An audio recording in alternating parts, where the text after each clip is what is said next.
my name is Bertha Monzora. I'm a Zimbabwean. Here's proof if you need it.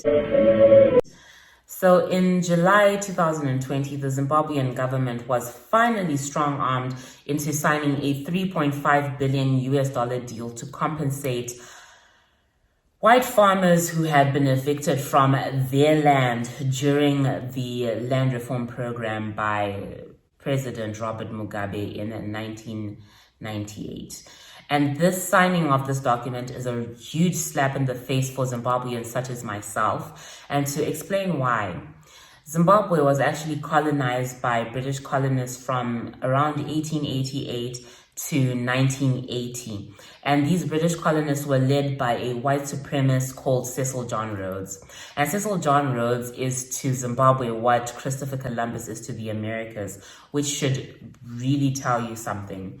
These colonists were called Vapambe Pfumi by our grandparents and our great-grandparents, which literally translates to looters of wealth, because quite frankly, they were looters. And the ironic thing is that millions of African families were forcibly ejected from land that they had cultivated for generations by these white supremacist terrorists. And to this day, not a single cent has been paid in reparations or compensation to these families for what they had to endure. So basically, the white colonists stole this land violently and gave it to their own people. And this land grab by British colonists is not ancient history as some people try to paint it out to be. Most of the land grab by British colonists happened after the Second World War, meaning after 1945, which is actually during our current president's lifetime. This is my grandfather, Freddie. That's me in the blue dress, and the naked one is my little brother, Bruce. My grandfather was a war veteran who fought against white supremacist terrorism. And when you talk to war veterans who fought against white supremacist rule, you can still see the psychological, emotional, and the physical scars from what they had to go through to fight to get this land back from the white supremacists into the hands of the rightful owners. And honestly, it's upsetting that these people would go through such a big fight, an armed struggle, to get this land to the rightful owners, and then we turn around and pay taxes to pay reparations basically to the beneficiaries of our oppression. Honestly, it just does not make sense, like at all. So these colonists, Vapambe Pfumi, called Zimbabwe Rhodesia from 1965 to 1979 in honor of their head racist Cecil John Rhodes. But when we fought and won our independence in 1980, we removed that white supremacist tag and renamed our nation Zimbabwe, which is from the Shona Dzimba Zimbabwe, which literally translates to House of Stone. At independence, the British government took basically the most minimal amount of responsibility for colonization. They agreed to pay half of what they believed white farmers should be compensated for land that they were going to be evicted from by the Zimbabwean government. And the assumption obviously was that we were going to pay the remaining 50%. And there was a lot of traction and a lot of resistance from Zimbabwean people and the Zimbabwean government, because once again, we don't believe that we should have to pay the beneficiaries of our oppression a single cent.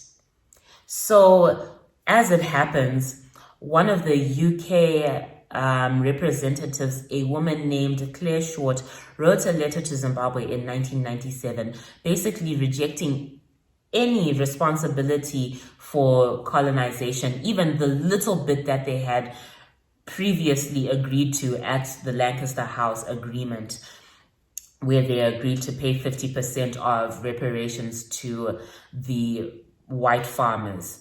And she said basically that They were a new government. They didn't have to pay anything. So if they don't have to pay their white farmers, why should we have to pay their white farmers anything? So after this announcement from the British government, Mugabe fast-tracked the forced acquisition of these farms from the white farmers to return them to black people, as he rightfully should. In retaliation to this move by Robert Mugabe, the West slapped Zimbabwe with ZEDERA economic sanctions. Now, I think it's important to point out that during the late 90s, Zimbabwe had hit somewhat of a depression, but it was not as crazy as what happened after we were hit with sanctions. When we got hit with sanctions, things really began to gallop out of control. And of course, that is what the sanctions were designed to do. The main condition to remove these economic sanctions off of Zimbabwe was to pay compensation to these white farmers, which obviously we refused to do, well, until now. So these farmers went on a hobo tour raising hell to be compensated for land that they had wrongfully acquired. And they approached SADC, SADC tribunal that sat and decided that the farmers should be given a fair compensation for their land on or before the 30th of June 2009. Well, June 2009 came and went because, again, we do not owe the beneficiaries of our oppression a cent. But unfortunately, when our current not-so-new president came into power, I am as soft as wool. He was eager to show willingness to commit to paying compensation to these white farmers as part of the conditions to remove ZEDERA economic sanctions, because quite frankly, our economy is in shambles. Because of the sanctions, international financing institutions do not release debt relief to Zimbabwe or loans in any capacity. And also that, coupled with the gross corruption and severe mismanagement that has occurred in the Zimbabwean government, Zimbabwe's economy is down on its knees begging for help. So ED is referred to as the crocodile by the locals because he is seen as somebody who can be quite cold and calculating. So obviously for him, this is a strategic move. However, one cannot help feel totally and utterly betrayed by a move to ask taxpayers to pay taxes so that we can pay ex-colonizers reparations. It's quite upsetting. So if you're part of the African diaspora and you wonder how you can help the situation in Zimbabwe, there's a few things that you could do. You could look into investing in Zimbabwe and investing big and in a coordinated manner. You could support Zimbabwean artists, musicians, and businesses, big and small. And you could help us create an atmosphere in Zimbabwe that makes the African diaspora want to come to visit us. Zimbabwe is one of the most beautiful countries in the world. It's probably one of the reasons we got colonized. It's an amazing place with the most amazing people that you will ever meet in your life. And if you can come to see us, please do come to see us.